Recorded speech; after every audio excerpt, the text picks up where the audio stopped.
this era of Anuja, can you stop sharing your screen so that I can share my screen? Okay. In this Corona era, sharing the knowledge has become very easy with the webinars, and I like this platform very much because in the last few months we have done so many webinars with various societies of the Gujarat. In fact, without Sobok conference or Foxy conference, we were not able to meet so many friends. But now, with the help of webinar, we create new friends and we meet so many friends online. થોડી મજા જે personally મળવાની હતી એટલી નથી આવતી, but meetings are now getting very regularly. So coming to my topic today, management of RH negative pregnancy. Today's flow of program is that first I will take the lecture and then Dr. Darshan will take over for the panel discussion. Uh, some basic idea about the RH negative pregnancy management I will take, and then we will also see the uh, management of the complications. Coming to the causes of the fetal anemia, they are commonest is the RH isoimmunization, then parvovirus infection, in monochorionic pregnancy, TTTS or TAPS, that is twin to twin transfusion, or twins anemia polycythemia sequence, where the donor will be the anemic twin, or in case of feto-maternal hemorrhage, fetus might have anemia. We will stick to RH isoimmunization and not the other conditions. Among the RH in the Spain, the highest incidence of RH negativity is noticed, which is around 30%. In Asia, it is 2% or even less. Basics about this blood grouping, all of you must know since our first MBBS days. ABO system and RH system. ABO is A, B, AB, and O. While in RH it is C, small c, D, E, small e, and G. Small d is actually there is no antigen, but it is the absence of D antigen is denoted as a small d. Fetal RH antigen develops at 7.5 weeks of gestational age, that is 30 to 40 days after the fertilization. And minimum fetal blood which can cause sensitization is 0.1 ml only. And the genes for D antigens are located on chromosome number 1. Here is how it is inherited. If mother is RH negative and father is RH positive, then if father is heterozygous, that is one copy is having RHD gene, in that case 50% fetus will be RH negative and 50% will be positive. So in this pregnancy, 50% chances of getting RH negative fetus, and that's why there is no chance of isoimmunization. But when father is homozygous, that is carrying the two copies, then all the fetuses will be RH positive, because positive is a dominant factor. How the feto-maternal hemorrhage comes into action. That is, yeah, the amount of fetal blood necessary, it is, as I have already shown, that it is minimum 0.1 ml. Studies have suggested that up to 30% of the person with RH negative blood never develop incompletely, even when challenged with large volumes. That is their natural or genetic tendency. And alloimmunization occurs by one of the two mechanisms. That is, one is the incompatible blood transfusion accidentally, and another is a feto-maternal hemorrhage due to positive fetus in negative mother. The feto-maternal hemorrhage may occur during pregnancy or after delivery. That is 10% chances during antenatal period and 90% are at the time of delivery. So fetal RBC have been detected in the blood in all three trimesters. That is, in first trimester there are 7% chance, in second trimester 16% chance, and in third trimester there are 29% chances of getting the RBC into maternal blood. The initial maternal response to this positive RBC coming from the fetus, they are IgM antibodies. So they are larger molecules and they cannot cross the placental barrier. So initially there will not be anything going to happen to the fetus. But within 6 weeks to 6 months, IgG antibodies are formed and they remain in the maternal circulation for lifetime. So the firstborn infants with Rh positive blood type are not affected because there is a long time of getting development of the IgG antibodies. So this response is called amnestic response, and these antibodies will affect the next Rh positive fetus. So, when the second pregnancy takes place, there will be IgG which enters into the fetal circulation via placenta, and they cause destruction of the fetal RBC, results in the fetal anemia, which is if hematocrit goes less than 30%, that is we consider it the anemia, which may cause a sinusoidal heart rate pattern. The heme is formed and converted to bilirubin, and there will be fetal hyperbilirubinemia. So, fetus excretes into urine, and the liquor becomes golden yellow, which is a condition known as icterus gravidarum. Bilirubin is neurotoxic, but in fetus, this bilirubin is effectively cleared by placenta and metabolized by the mother. So usually it is not affecting the fetus. Extramedullary erythropoiesis is stimulated, and hepatosplenomegaly with bone marrow hyperplasia will be there. Immature erythroblasts are produced, and hence this condition is called as erythroblastosis fetalis. Placentomegaly develops, polyhydramnios will be there, and maternal PAH can also develop. So mother also become edematous, that is bloated. While in fetus, there will be hydrops, so there will be a halo around the head, which is known as a Buddha sign. And overall, there will be bloated appearance of the fetus also. So mother and fetus both are bloated, and that's why this is called as a mirror syndrome also. So various terms I wanted to explain how they come into play. That is icterus gravidarum or erythroblastosis fetalis or mirror syndrome or the Buddha sign. So this is the explanation behind them. Without any prophylaxis, the risk is 60%, 16% after 2 deliveries. 1.5 to 2% occur antepartum, and 7% within the 6 months of the delivery. Uh, Manifest early in the second pregnancy. With prophylaxis, the risk of development of Rh antibodies just 0.1%. The risk depends on three main factors, that is the volume of the transplacental hemorrhage, extent of the maternal immune response, a concurrent presence of ABO incompatibility, that is a protective risk also. The Rh incompatibility is only of medical concern for females who are pregnant or plan to get pregnant in future. Otherwise, if she is sensitized, she herself will not have any medical problems. How to manage the Rh negative pregnancy? So we have to ask certain points in history about the abortion, invasive procedures. Nowadays, a lot of fetal medicine specialists like us are there, and so invasive procedures are going on day in and out.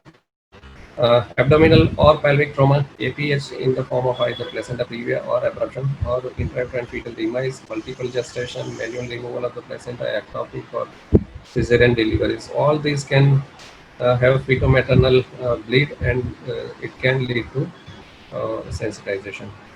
So prevention of Rh sensitization in the Rh negative mother is the one goal, and the other goal is if she is already sensitized, early detection and treatment of the fetal anemia. So these are the two objectives or goals of the management. Sensitization is determined by the indirect Coombs test, otherwise called antibody screening. So whenever Rh negative mother comes in the first visit, you always ask for father's group. If father is also negative, there is no action to take. If father is positive, do indirect Coombs test. And now you can divide the patient into three categories. One is ICT negative at various stages. That is, first ICT we should start from 12 weeks, then 20 weeks, 24 weeks, and 28 weeks. So if all are ICT negatives, then that is category 1 patient. Uh, Another category is ICT positive at any time. And third is the category of the patient where previous baby was already affected with RH isomalization. So category 1 patient, how will you manage? That is the administration of the NTD at 28 weeks uh, and the NTD prophylaxis which lasts for 12 weeks. So there is no need of repeat dose during the pregnancy, and at the time of delivery you can decide how much dose is required depending on the calculation of the dose. So that can be repeated at the time of delivery. Some have recommended that 3 doses of NTD to be taken. That is at 24 weeks, at 30 to 34 weeks, and at the time of delivery. But nowadays, majority consensus is on the 2 doses. That is, one is antenatal and one is postnatal. Precautions during delivery by the obstetricians, that is ensure the consultation with the neonatologist, because this baby may have anemia or hyperbilirubinemia. Don't give oxytocin at the delivery of the entire shoulder, only give after the removal of the placenta. If manual removal of the placenta is required, do it very gently. If blood transfusion is indicated, use RH negative blood only to the mother. Early clamping of the umbilical cord is indicated, and leave a long length of the cord if in case you are suspecting that external transfusion may be needed. Postpartum management, you have to involve the neonatologist, collect the cord blood and send the blood for blood grouping, direct homestase, hemoglobin and bilirubin levels, and peripheral smear hematocrit.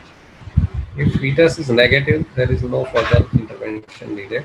If fetus is positive and direct homestase negative, then determine the dose of the RH antibody to be administered by 4-step laboratory procedure that we will discuss.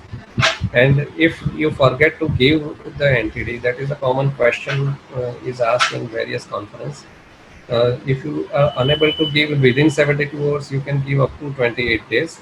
You have to explain the risk of isoimmunization to the relatives, but you can give up to 28 days.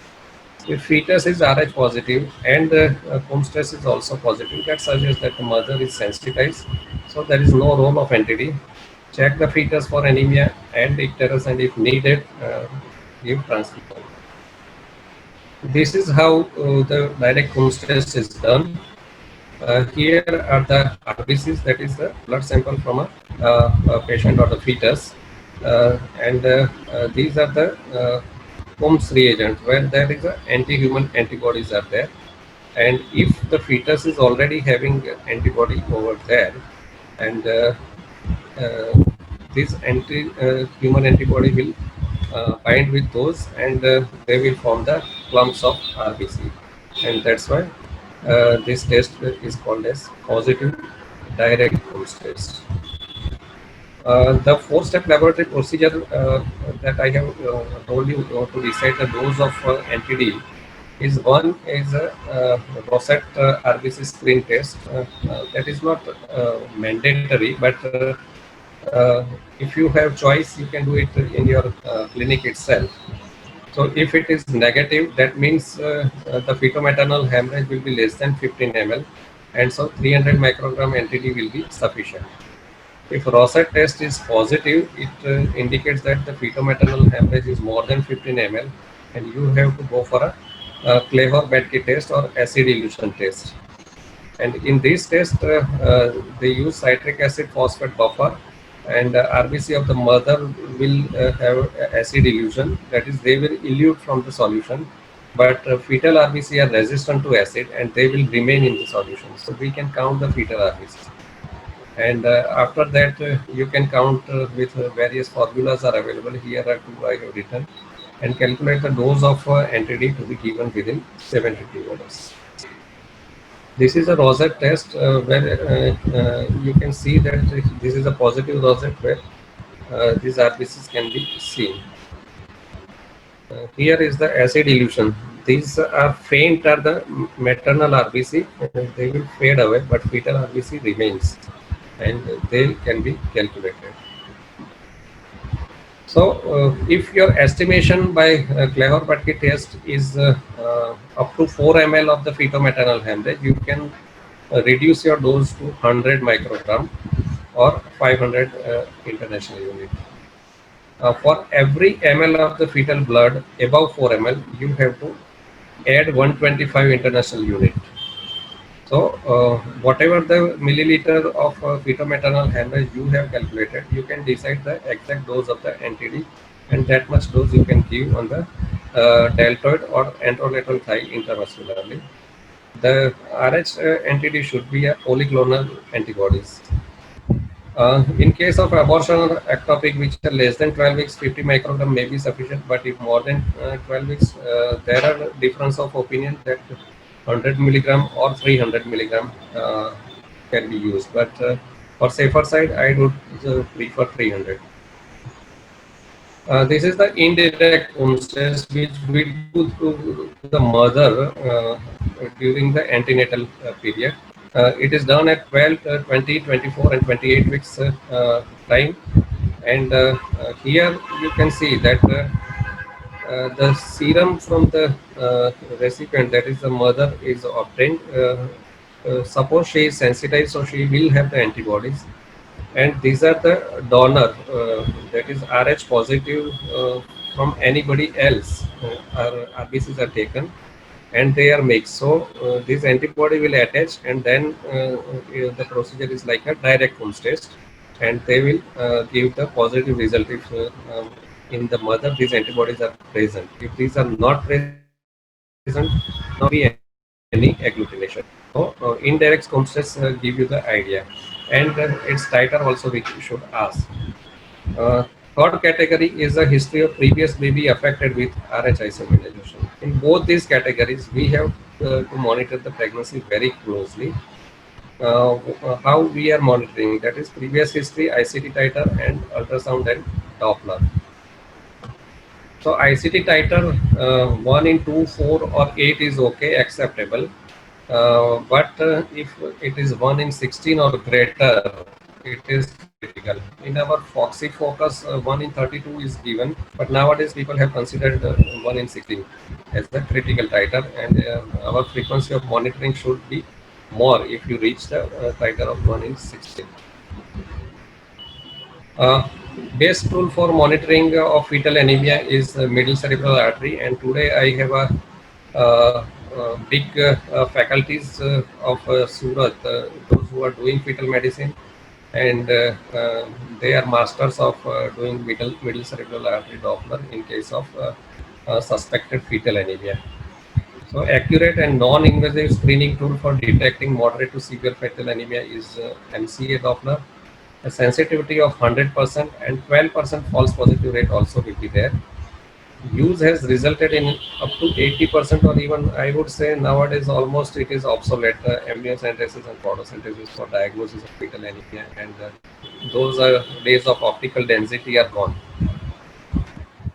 Mary et al. They have reported that the use of middle cerebral artery peak systolic velocity is very useful in diagnosis of anemia way back in 1995. So we have now almost more than 25 years of the experience of using the MCA Doppler, and so many studies have reported that the MCA Doppler is far better than any other method for diagnosis of the fetal anemia. MCA Doppler is not useful before 18 weeks because the RES system is too immature to hemolyze enough cells to cause the significant anemia, and it is also not reliable predictor after 35 weeks. But we don't need it also. We can deliver the baby after 35 weeks. But in between 18 to 35 weeks, this is the best method, and everybody should use, every gynecologist should know that the RH negative pregnancy should be managed by middle cerebral artery, and middle cerebral artery only. So that is the take-home message of today's whole seminar.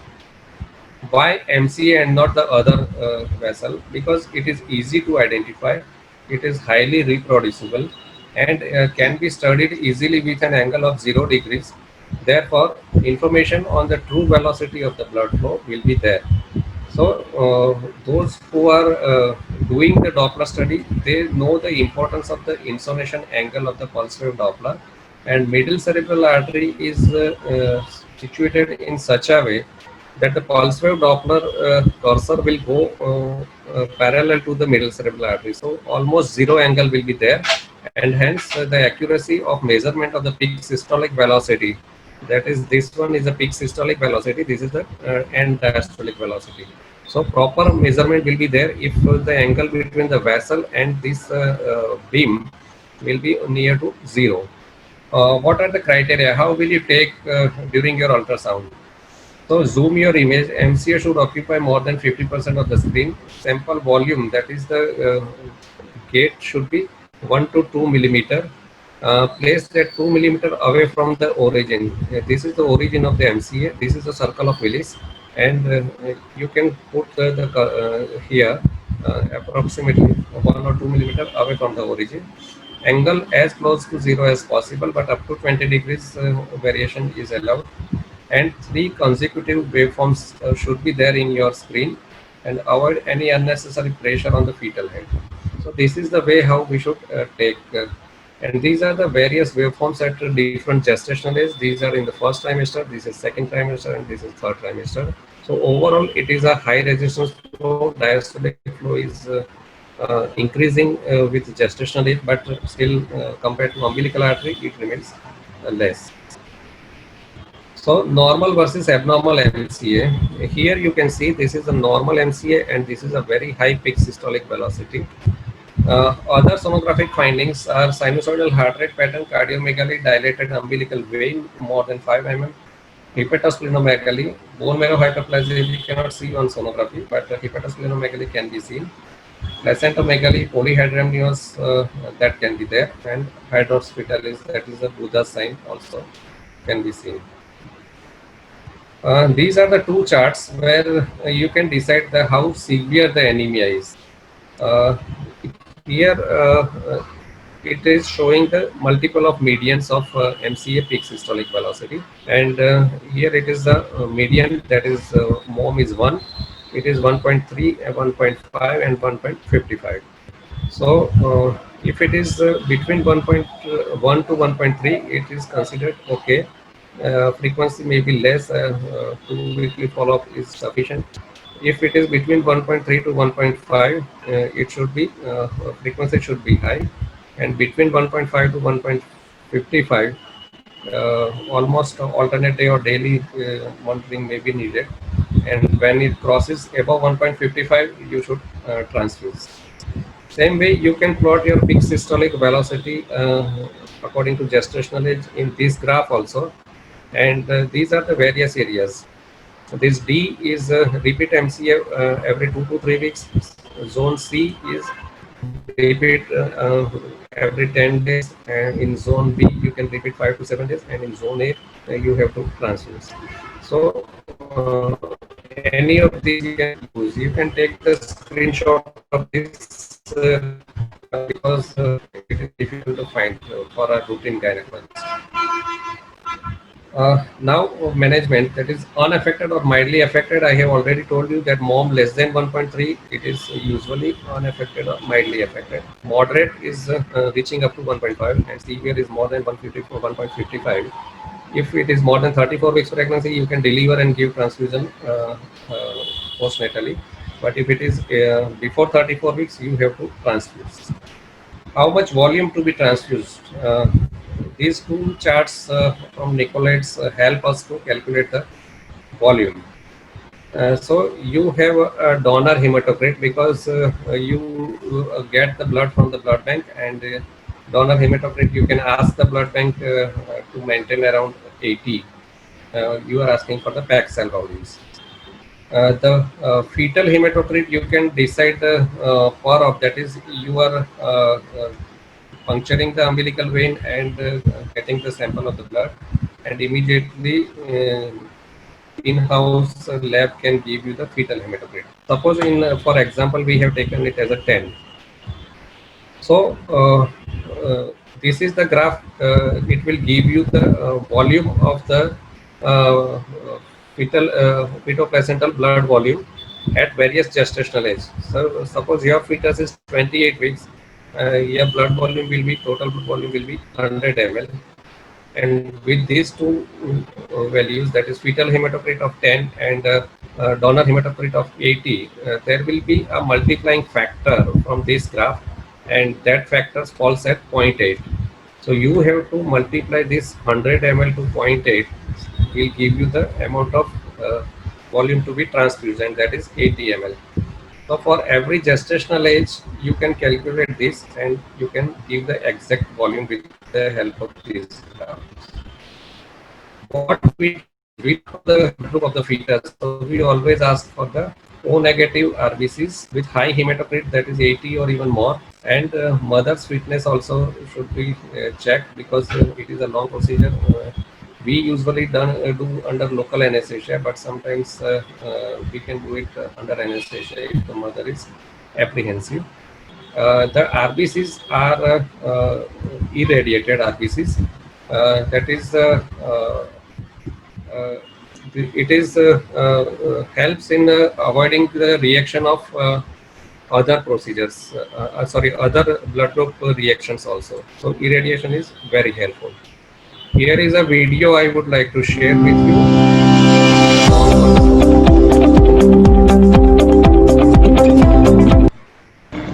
I will insert that needle into the umbilical cord. This is the umbilical cord. So you this can is see. the umbilical Put cord. the color here. This is the placenta. That. So I will reach to that part. Color usually overlaps the wall. So during the use color while entering into the cord, we do not use color. We go into. And this needle is a 22 gauge 7-inch spinal needle. So now it is not 3.5 we usually use for MDS. I am inserting the needle, and you can see the movement. I have to maintain the direction of the needle I am entering while it is entering into the placenta, and it is going. Here is entering. Yes. So now it is there into the umbilical cord, umbilical vein, and it has not given me any sensation of giving away, but I will test. And here you can see the blood is coming from. Yes, the cord blood is coming. You can see. Both the cord blood which will collect for various blood tests. This is the blood they are collecting for sample. We take we will test it for fetal blood group, fetal hematocrit, direct Coombs test, and karyotype. So here is a device. Now he is attaching the device for where there is a three-way stopcock. Direct transfusion also can be done, but it takes a very long hours. Here he sucks the 20 cc blood from the bottle into the syringe and push it hard into the needle, so that the speed of transfusion will be high. And here you can see that the RBCs are going. Here there is a movement of the transfuse fast. He has used 20 cc syringe. You can see the position of the needle and after intrauterine transfusion. Again, it is done with the help of middle cerebral artery peak systolic velocity. You can see that pre-transfusion the peak systolic velocities are high. Immediately after transfusion, it will fall. Again, after a few days, it goes on rising, because there is a process of hemolysis goes on. If necessary, we can give another transfusion. That way, this graph goes on hips and bumps. So, intrauterine transfusion is recommended only for severe anemia, and typically carried out between 18 to 35. After 35, usually we don't give intrauterine transfusion.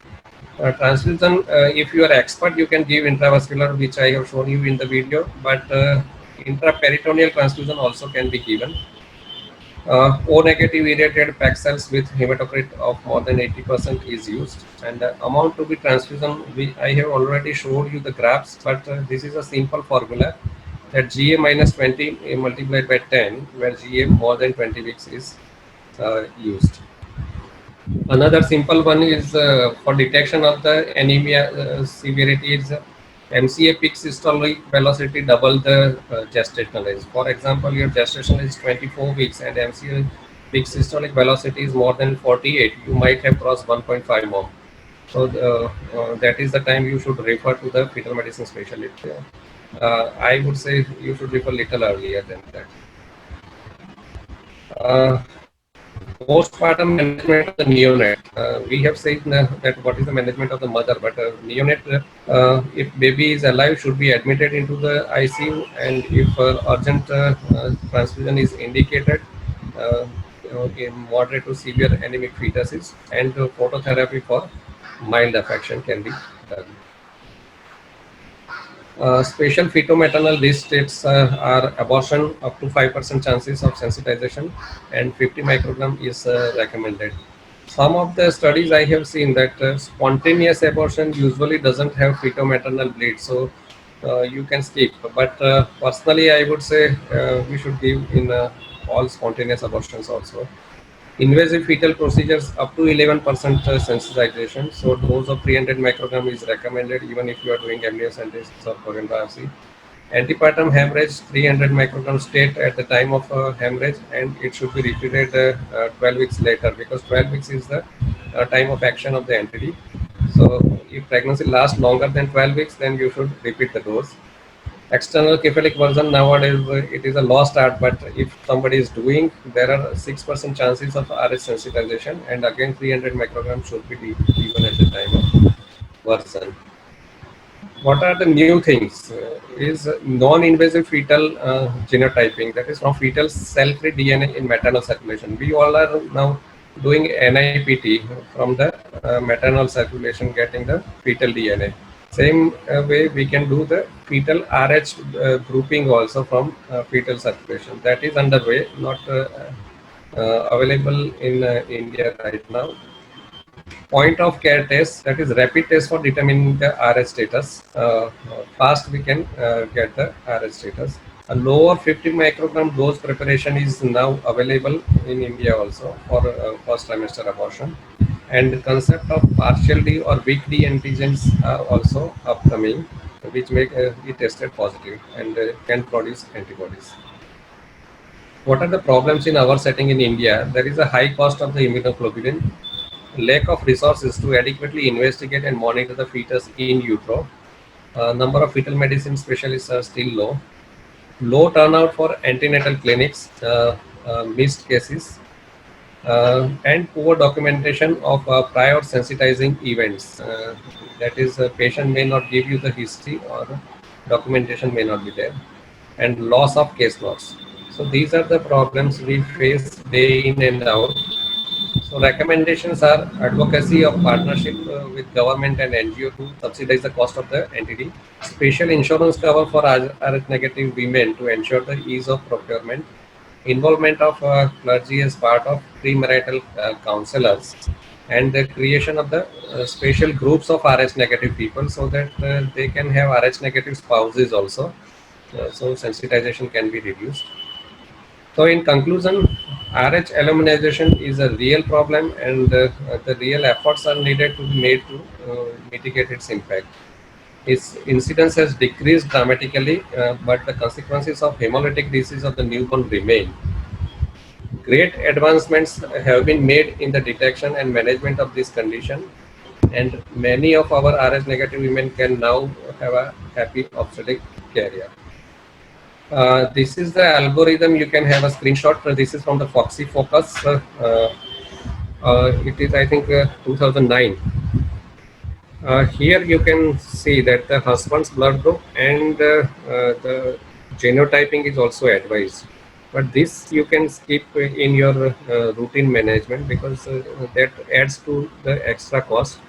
If homozygous, the fetus always will be RH positive, but if heterozygous, it can be negative. So anyway, you have to monitor this way, so it doesn't make you thing. Another change I would say is here, that is 1 in 16 is a new critical titer for indirect Holmes test. So thank you. I would stop here.